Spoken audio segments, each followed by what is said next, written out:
Olá, meu querido aluno UniBTA, sejam todos muito bem-vindos à nossa oitava aula da disciplina de nutrição de animais.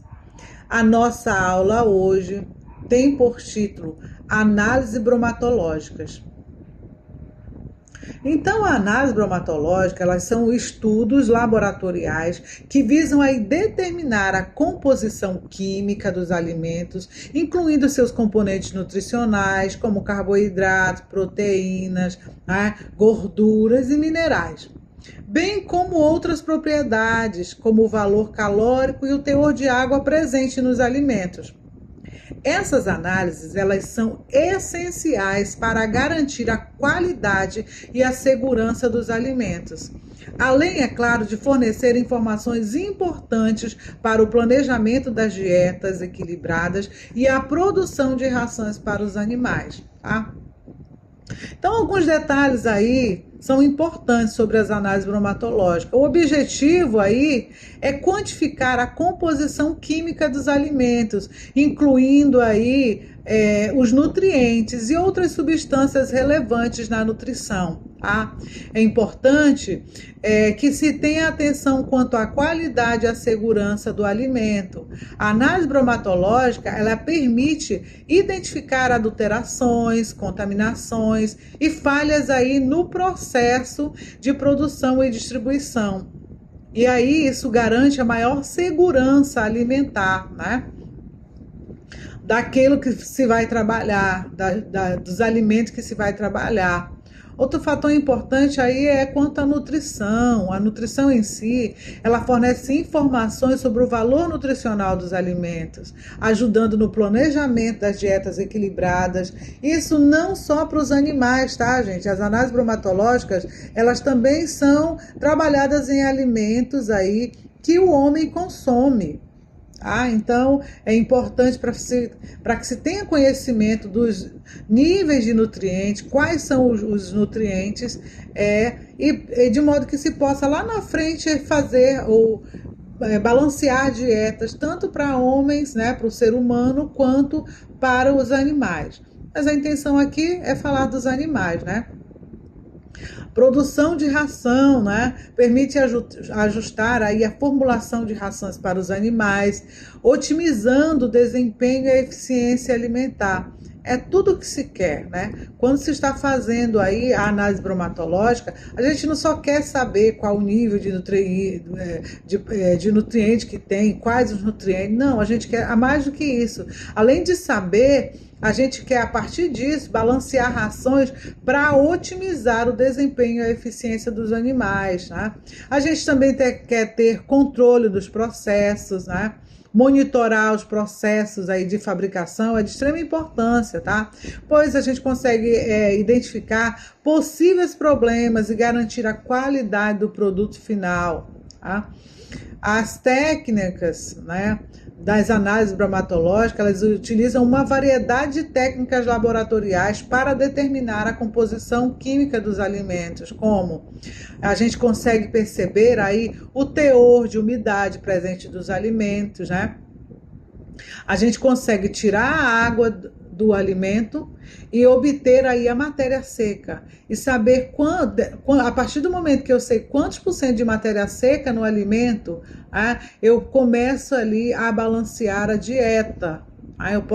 Dali eu já posso pensar em balancear a dieta. Outro ponto importante é que a partir da matéria seca que eu vou conseguir aí determinar os níveis de proteína, eu vou conseguir determinar carboidrato, eu vou conseguir determinar gordura, minerais, entre outros, né? Então é muito importante eu ter a matéria seca do alimento, porque é só a partir da matéria seca que eu vou levar para o laboratório e fazer aí a extração dos outros, determinar aí os outros nutrientes, né, presentes no alimento. E aí nós temos os resultados. As análises, elas fornecem informações detalhadas sobre a composição química dos alimentos, incluindo a porcentagem de cada componente nutricional, como, por exemplo, a porcentagem de carboidrato, de proteína, de gordura, né, que são os lipídios, entre outros, gente. Eu consigo aí perceber o valor calórico, né, que é a quantidade de energia fornecida naquele alimento para o animal, o teor de água, que a gente acabou de falar. Eu consigo perceber aí a presença de outros componentes, né? Aí eu já vou lançar a mão de análises mais profundas. Eu consigo perceber aí os teores, quais as vitaminas presentes, os teores dessas vitaminas, as enzimas, né? Então e outras análises. Eu consigo aprofundar melhor. A partir da matéria seca, eu vou fazer N análises, não só essas aí das bromatológicas, mas eu consigo fazer o perfil de ácidos graxos presentes no alimento. São inúmeras, tá? Então, com o tempo vocês vão conhecendo mais informações, mais coisas, né, importantes para a área de vocês. Além disso, a gente tem aí algumas aplicações, né? As análises bromatológicas, elas são utilizadas em diversas áreas. Então não se prende só à área animal, né? Mas alimentos aí que o homem pode consumir, né? Por exemplo, eu posso ter a aplicação dessas análises na indústria de alimento, né, para garantir a maior qualidade e segurança dos produtos alimentícios, pode ser aí trabalhar para conhecer, né, trabalhar pesquisas, né, na área de alimento para estudar melhor a composição, né, o valor nutricional de cada um dos alimentos. Tem muitos alimentos aí, ainda na Amazônia, que estão sendo descobertos agora, e que a gente vai fazendo estudos de pesquisas, trabalhos experimentais, de modo a conhecer aí os níveis de nutrientes. Hoje a gente já sabe que se pode utilizar muitos alimentos aí, muitos resíduos, os coprodutos da agroindústria, né, de alimentos, se pode utilizar aí na dieta de animais. Aqueles resíduos que antes eram descartados, né, em lixões aí a céu aberto, agora podem ser levados para análise bromatológica, depois serem avaliados, né, avaliou no laboratório quanto às análises bromatológicas, e você já sabe quais são os níveis de nutrientes, faz balanceamento e faz uma ração específica para os animais, né? Barateando aí o custo das rações, né? Promovendo nutrientes importantes para os animais a partir de produtos que o homem não usaria mais, e que, pelo contrário, serviria aí para aumentar a poluição, né? Contaminar os lençóis freáticos, proliferação de insetos indesejados, né? Então, tudo isso aí é possível fazer a partir das análises bromatológicas. Produção de rações, né? Que é a produção de rações para os animais, né? Então, outra área aí que pode ser utilizado, consultoria para fornecer informações sobre a composição nutricional, o valor nutricional dos alimentos, né? Então, tudo isso aí é muito importante. Então, vamos aqui os 3 tópicos. Hoje nós trabalharemos 3 tópicos dentro das análises bromatológicas, que são os cuidados a serem tomados no uso do laboratório de nutrição, a amostragem, o segundo tópico, a amostragem, a preparação de amostra para análise bromatológica, tá? O terceiro, as análises bromatológicas, a determinação de cinzas e matéria orgânica. Então vamos ao primeiro aqui, os cuidados a serem tomados no uso do laboratório de nutrição animal. Então a gente sabe que o laboratório de nutrição animal, ou o laboratório em si, né, tem como finalidade a realização de experimentos, pesquisas e processos em geral. Contudo, não é novidade, né, que as substâncias utilizadas lá no laboratório oferecem grandes riscos a quem as manuseia. já que tratam-se de ácidos, né, fortes, soluções superaquecidas, gases, etc.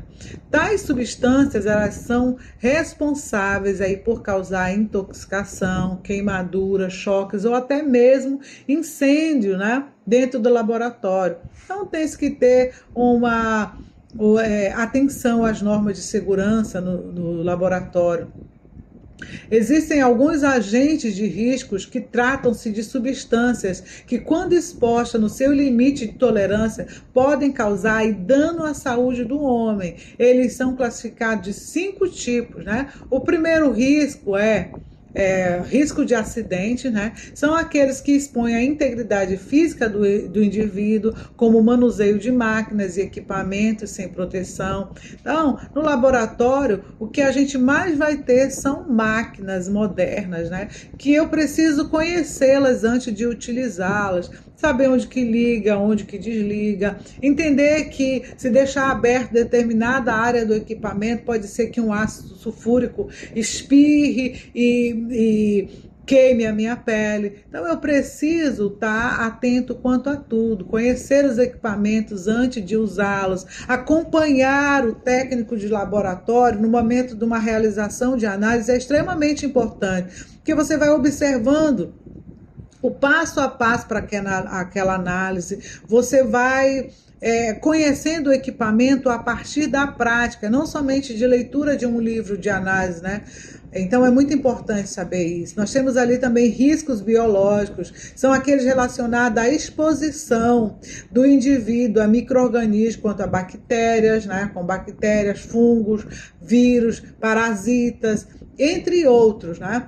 Temos os riscos ergonômicos também, que são aqueles que afetam a condição de bem-estar do indivíduo, como, por exemplo, movimentos repetitivos, levantamento e transporte de carga em excesso, né? Monitoria e ambiente de trabalho desconfortável, mal planejado. Então, tudo isso aí são atenções que nós precisamos dar dentro de um laboratório, tá?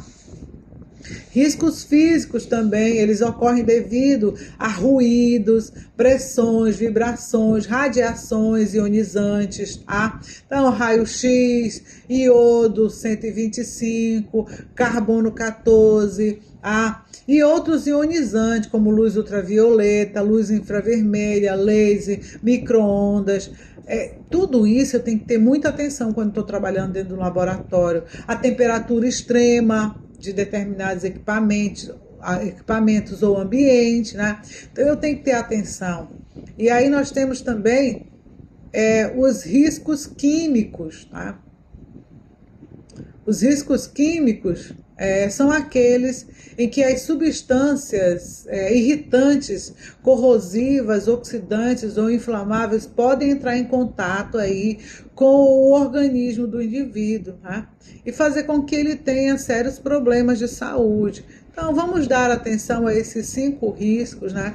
Para que a gente evite problemas dentro do local de trabalho, dentro do laboratório, para que a gente evite contaminar quem está na nossa casa, né?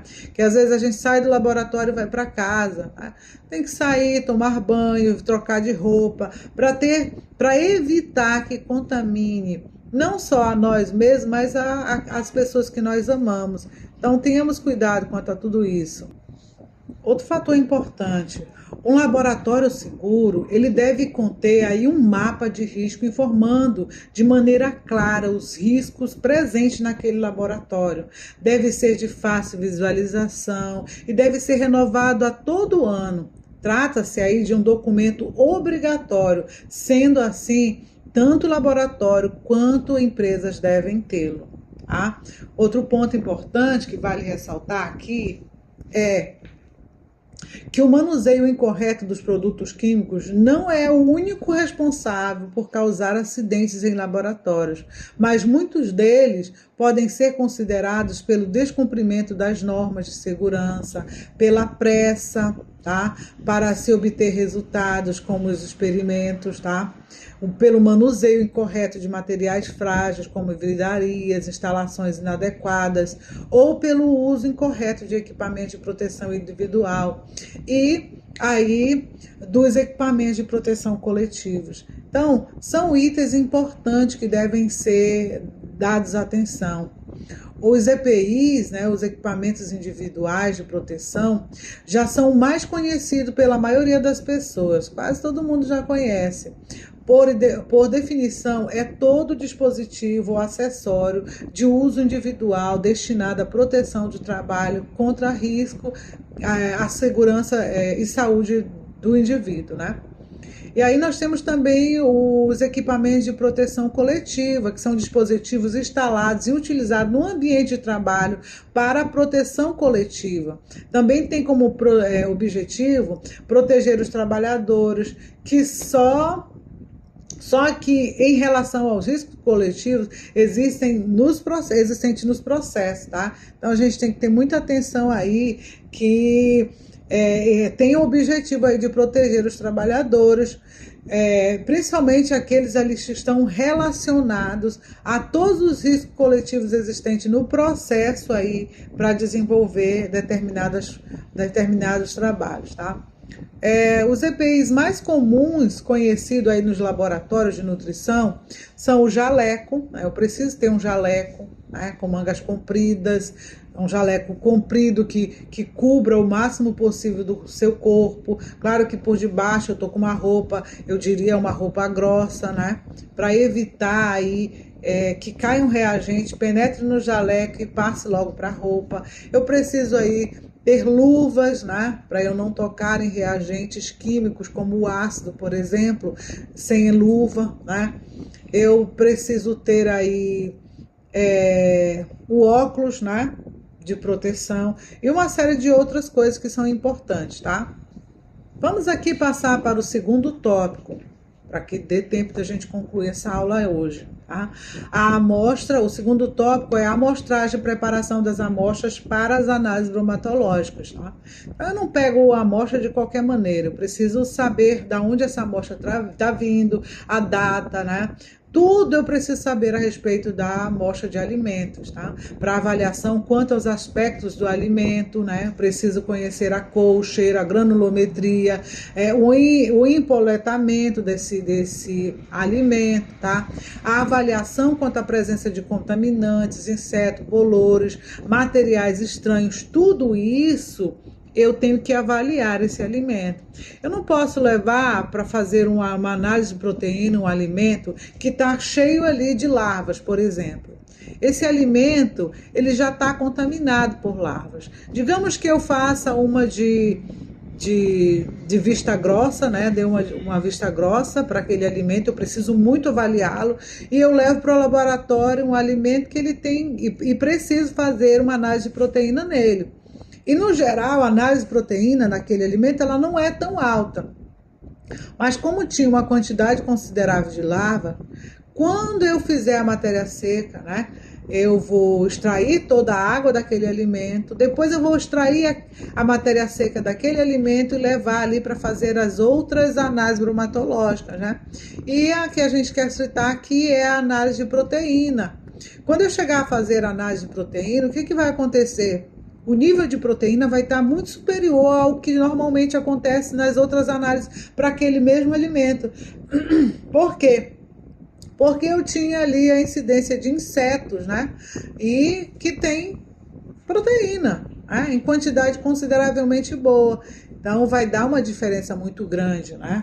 Então, é importante eu selecionar alimentos da maneira como eles realmente são, né? Sem bolores, sem nenhum tipo de contaminação. Então isso é muito importante. Na amostragem aí deve-se aí considerar que não existe lote homogêneo. Então o que eu preciso fazer? Eu preciso homogeneizar o máximo possível esse alimento para levá-lo para o laboratório. Para a maioria das análises, não há amostra significativa, tá? Amostragem significativa. No máximo, a amostragem ela é representativa, tá? Então, aquela amostra é uma representação do todo. Tá? Então, eu preciso levar uma amostra mais homogênea possível. Quando eu pego essa amostra, ela não está, né? Se eu pegar assim aleatoriamente, eu preciso pegar alguns pontos, misturar o máximo possível, tá? Fazer com que essa amostra se torne como se ela fosse o todo. Ela não é o todo, mas é como se ela fosse o todo. Eu misturei alguns pontos, né, importantes daquela amostra e levo para o laboratório. Tá? É uma amostra representativa. Então, se for amostra de forragens, eu vou aí coletar, vou no pasto, coleto aí em zigue-zague, no mínimo 10, 12 pontos de amostra dessa forragem. Né? A gente tem que evitar aí o máximo de situações. Eu não devo tirar amostras muito próximas de rio, eu não devo tirar amostras próximo de cupinzeiro, de formigueiro, porque isso vai dar diferença. Pensem comigo, ali onde está o cupinzeiro é altamente fértil, né? É um local que tem diferença dos outros pontos de pastagem. Então, eu tenho que pegar amostras mais comuns, mais similares, né? De modo a não mascarar um resultado. Tá?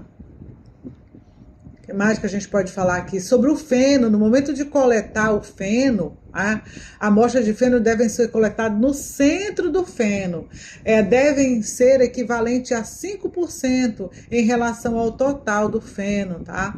Essas amostras devem ser homogeneizadas, né? Coletar uma amostra média a cada 10.000 fardos, você coleta uma amostra lá do centro e depois você vai fazer uma homogeneização da amostra. Lembra que elas não estão homogeneizadas. Então, você pode coletar aí uma média a cada 300 fardos. Tá?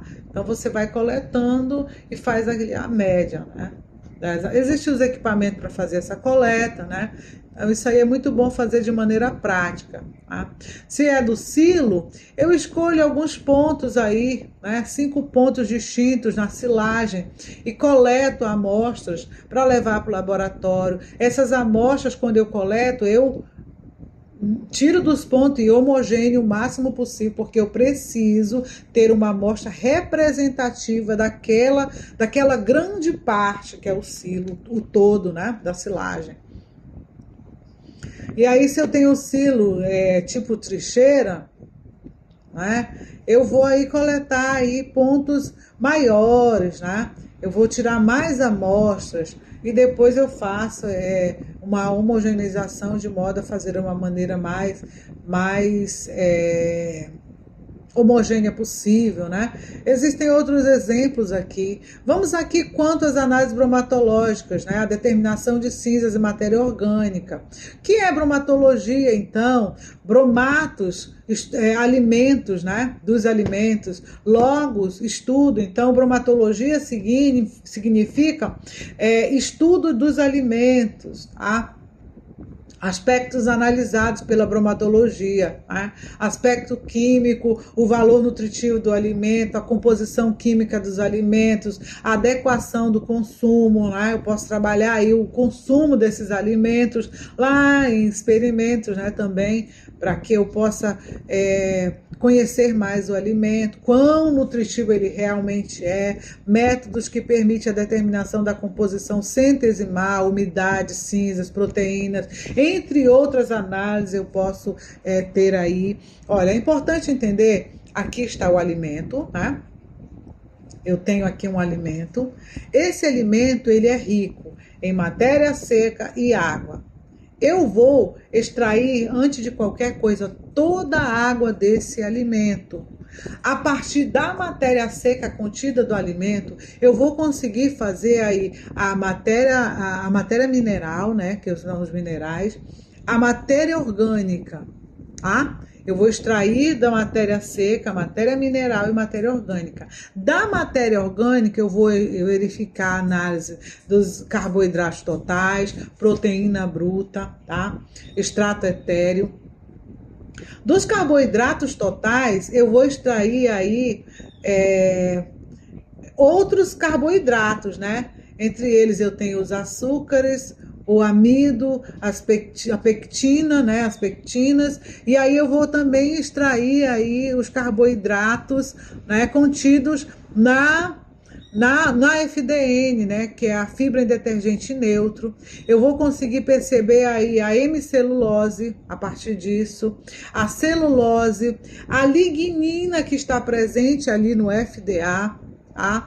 Dentro dessa celulose, né, eu vou destrinchar aqui celulose e lignina, né, eu vou poder separá-las. Eu sei que a disponibilidade baixa da celulose, aí está a fermentação acética. Outro ponto que eu tenho que prestar bem atenção é que a lignina, como eu falei em aulas anteriores, não é um nutriente, tá? Ela está aqui na análise, mas ela não é um nutriente, ela é um fator antinutricional, tá? Elevadas quantidades da lignina, ela é um fator até ruim no consumo, né? O animal tem o consumo aí limitado a partir de altos níveis de lignina. Então, eu não quero um alimento altamente lignificado a ser fornecido para os meus animais, tá? Então, a gente tem que ter atenção a isso. Existem aí os métodos de análise, as análises convencionais, são simples e baratas, não requerem equipamentos sofisticados, resultados demorados, envolve medições diretas, né? Gravimetria e volumetria. Desculpa aí que a língua para falar é uma benção. Existem também, né, análises instrumentais, são mais complexos, caros, tá? Requerem equipamentos mais sofisticados, resultados são muito mais rápidos, é claro, né? Então, a gente pode aí ter esses dois tipos de método de análise, né? Geralmente, na análise bromatológica, se tem um livro que é Métodos para Análise de Alimento, né? O INCT aí de 2012, tá? Que é muito utilizada na análise bromatológica de animais, né? Para alimentos alimentos fornecidos para os animais, desculpa. Então, existe uma metodologia chamada de pré-secagem, né, que é a redução do teor de umidade em estufa de circulação forçada de ar. Tá? Tudo isso é muito importante ser realizado e é interessante que se faça isso no laboratório, tá?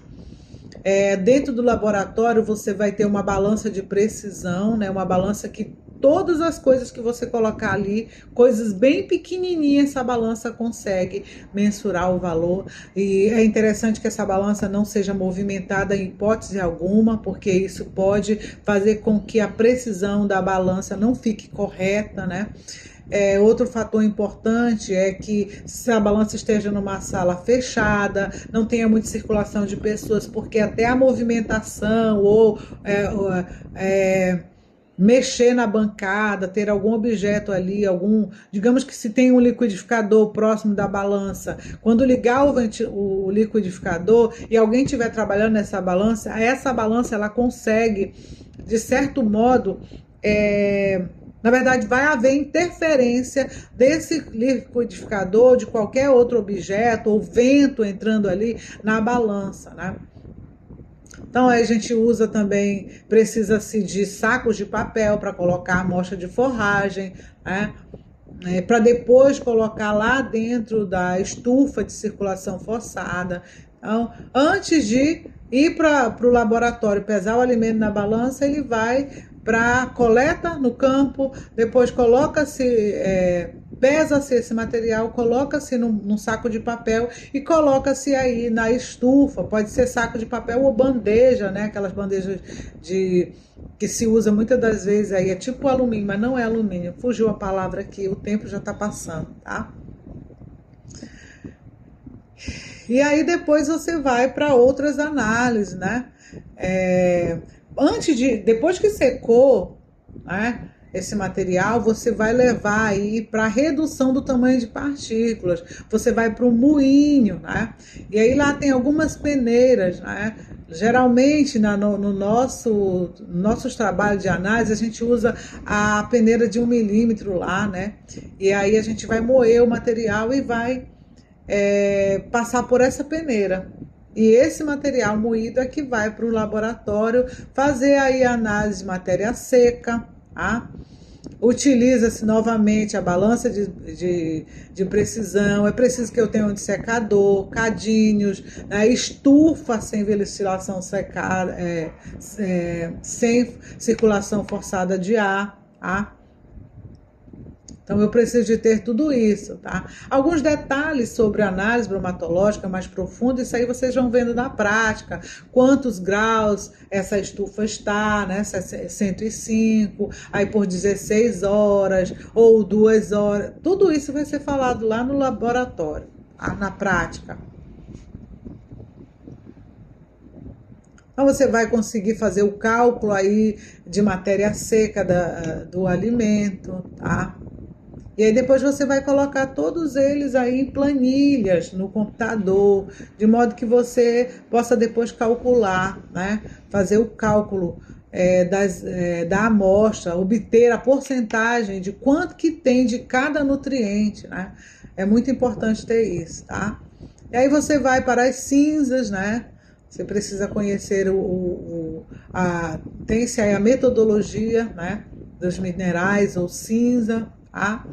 E aí eu preciso também de balanço de precisão, de secador, cadinho, porcelana, né? Estufa com ventilação forçada de ar, o forno, que é a mufla, né? A mufla é muito importante, tenha todo cuidado também quando for manusear a mufla.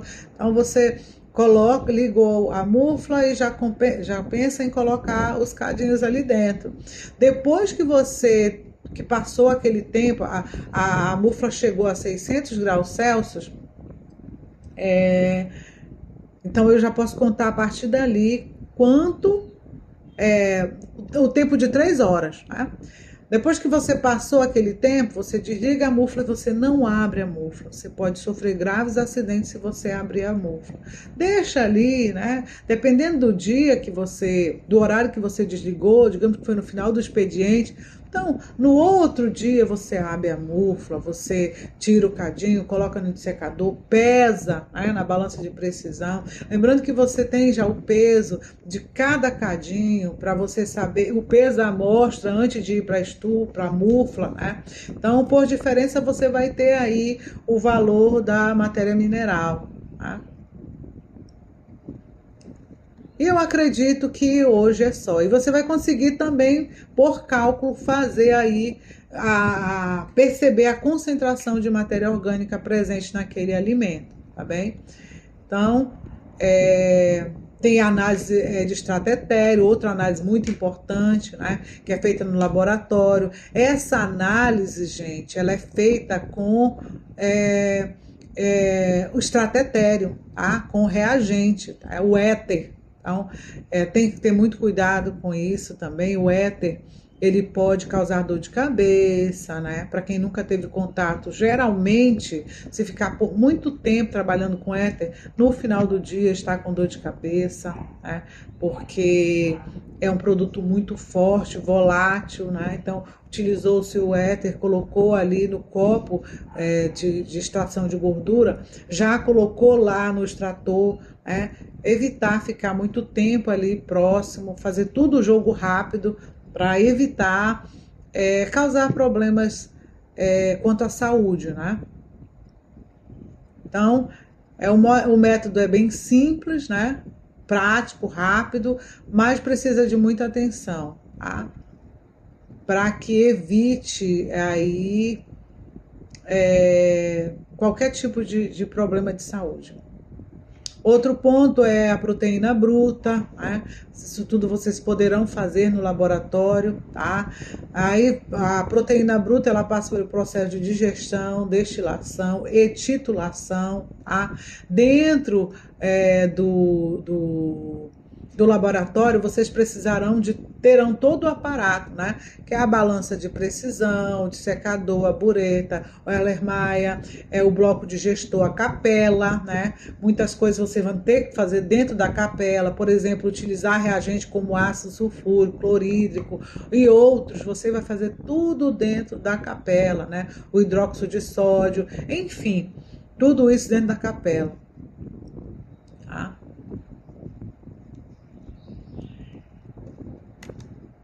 E aí vocês terão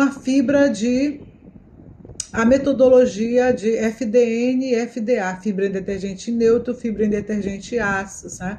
É muito interessante, né, se conhecer essas fibras, né? As demandas pelo teor de fibra em dietas pode atender às necessidades dos animais monogástricos e ruminantes.